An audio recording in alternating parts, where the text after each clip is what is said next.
नमस्कार. खरं म्हणजे जे जे काही म्हणायचं आहे ते हरिश्चंद्रांनी म्हटलेलंच आहे. तरी त्या व्यतिरिक्त मला जे म्हणायचं आहे तेवढंच मी म्हणणार आहे. सर्वप्रथम राघवेंद्र जोशी यांचं मी मनपूर्वक अभिनंदन करते आणि त्यांचे आभार मानते. आभार अशासाठी की काही चरित्र ही अशी असतात की जी निरनिराळ्या अंगांनी दस्तावेज म्हणून उपलब्ध झाली पाहिजेत. एक यानंतरच्या 20 वर्षांनी हे पुस्तक वाचताना भीमसेनांची गाणी ऐकणारा माणूस हा निव्वळ श्रद्धाळू नसणार आहे. तर त्या काळच्या परिस्थितीमध्ये भीमसेन काय होते ह्याचीही जाणीव करून देणारं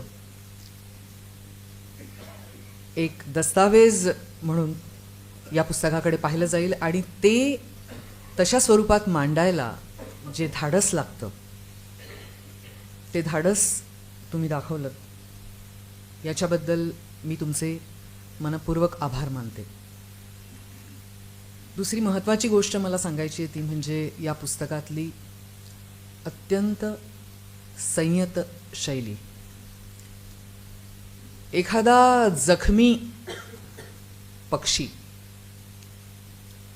आपल्या तुटलेल्या पंखाकडे बघतो आहे आणि तो आपल्या भळभळत्या जखमेबद्दल त्याच वेळी वेगळ्या तऱ्हेने साक्षीत्वानी बघून त्याच्याबद्दल काहीतरी मांडतो आहे. त्यावेळेला ते मेलोड्रामॅटिक होण्याची अत्यंत मोठी शक्यता असते. ते टाळून तुम्ही ज्या संयत अशा शैलीमध्ये हे पुस्तक लिहिलेलं आहे ते खरोखरच एक लेखक म्हणून मला फार असूया वाटली तुमची. कठीण आहे ही गोष्ट आणि ते संयत असताना सुद्धा ते स्फोटक आहे. हे वाचताना तुम्हाला लक्षात येईल. ते मी समजावून सांगण्याची गरज नाही, कारण हे पुस्तक हातात घेणारा माणूस काही थिल्लर असणार नाही. तो कुतूहलाने जसं ते वाचेल तसंच ते अत्यंत संवेदनशीलपणे वाचेल, कारण हे पुस्तक या माणसाने लिहिलेलं आहे त्यातच त्याला त्या वेदनेची मुळातलीच जाणीव आहे. अशी माणसंच हे पुस्तक वाचणार आहेत. आणि ज्या पद्धतीने आज लोक इथे उपस्थित आहेत मला अतिशय आनंद झाला की एक निराळं वर्षन त्याबद्दलही लोकांना काही म्हणायचं आहे, काही जाणायचं आहे. ही अत्यंत आनंदाची गोष्ट आहे. ही एका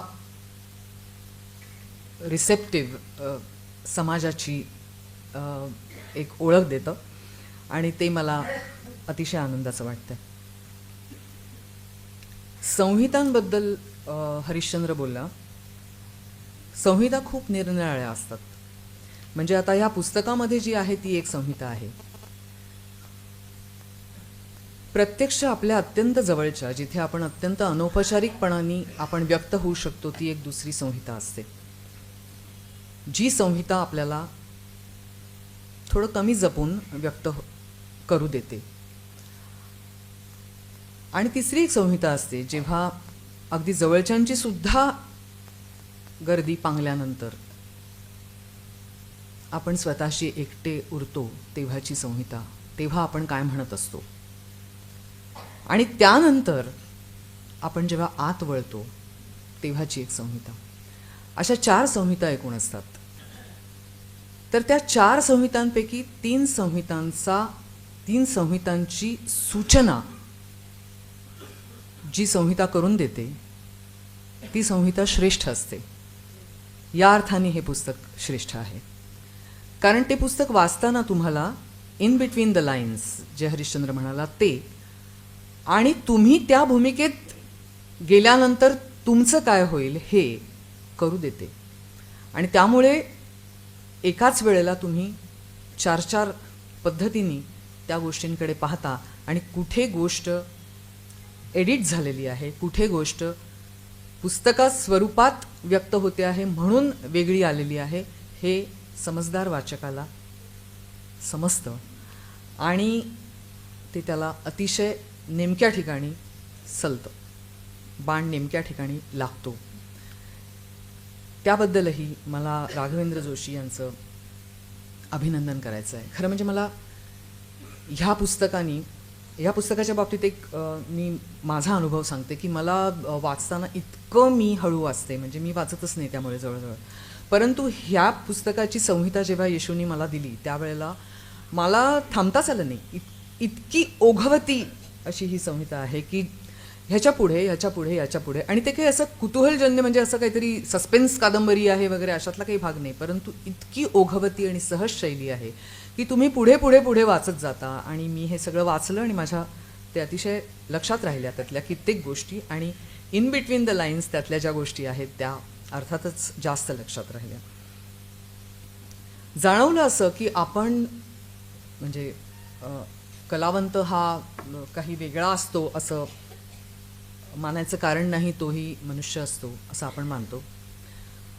मला थोडंसं वेगळं वाटतं की कलावंताची जी सगळेच जण आपण खरं सांगायचं तर सरमिसळ असतो, म्हणजे याच्यात काही वाद नाही आणि ह्याच्यात काही नवीन नाही आहे. आपण सगळेच जण सरमिसळ आहोत, आपण सगळेच जण उदात्त आणि हीन आहोत, आपण सगळेच जण दुष्ट आणि सुष्ट आहोत, आणि उदार आणि कंजूष आहोत.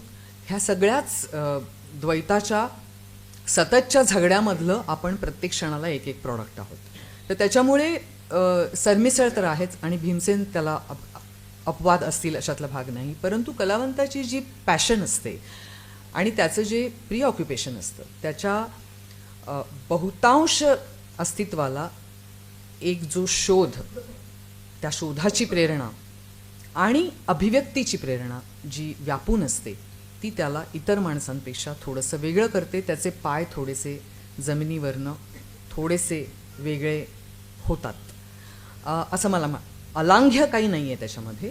तो दुसऱ्या बाजूला जेव्हा हे नसतं त्यावेळेला तो मनुष्यच असतो, साधा मनुष्यच असतो, स्खलनशील मनुष्यच असतो, याच्याबद्दल काही वाद नाही. परंतु कलावंत आणि मनुष्य, साधा मनुष्य ह्याच्यामध्ये मी कलावंत म्हणजे कलावंताबरोबरच मी कुठल्याही शोधाने प्रेरित झालेला, कुठल्याही कुतूहलानी, कुठल्याही पॅशननी एखाद्या गोष्टीचा पाठपुरावा करणारा माणूस म्हणेन. मग तो सायंटिस्टही असेल.